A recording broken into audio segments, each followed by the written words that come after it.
Assalomu alaykum. Jigarlar tengsilar, sog'ommisizlar, charchamay yuribsizlarmi?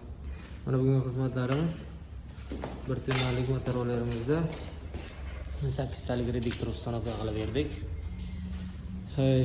Reduktorning asosiy ketishni oqibatlari o'zimizni e'tiborsizligimizdan bo'ladi. Sababi yuk bilan podyomda yo bo'lmasa dalani ichidan chiqayotgan paytda iloji boricha pambejlikni ishlataylik. Pambejlikni ishlatmasangiz, chestanalarga nagruska kelgan holatda yo motorni tishchalarini uradi, yo bo'lmasa reduktorning ichidagi tishchalarni uradi. Ikkinchi sababi qaysidir nuqtada detal tegib yoriladi, yo bo'lmasa ana bunga o'xshagan yo'riq paydo qiladi, sinadi. E'tibor bermasdan haydab yuramiz, masla oqib ketadi-ku, bemasla keyin haydashni boshlaymiz. Ana shuni hisobiga ham chestinani uradi. Shuning uchun masla oqishni boshladimi, oldindan buni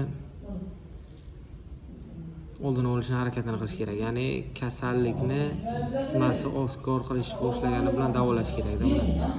Mana shunaqa holatlar, yo'riqlar, shunaqa holatlar kuzatilsa, uni germetika qilib yana ishlatish mumkin. Buni germetika qilib haydab ko'rasiz, effekt bersa, masla qo'yavermasa ketaverasiz.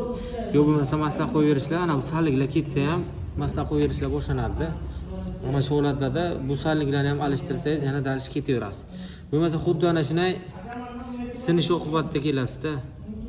Asosiy muammo pamejlik ko'tarmasdan dalalarda haydash bo'lsa, keyingi muammo ana shunday qaysidir nuqtalarda reduktor tegadi, taqiq qiladi, hech nima bo'lmadi deb haydab ketasiz. O'sha momentda qaysidir nuqtada yo'riq paydo qiladi, ana shunday sindirib bo'ladi.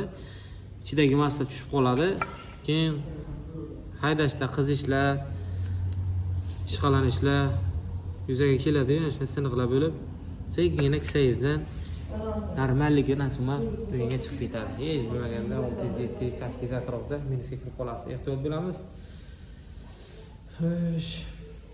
Mana shularga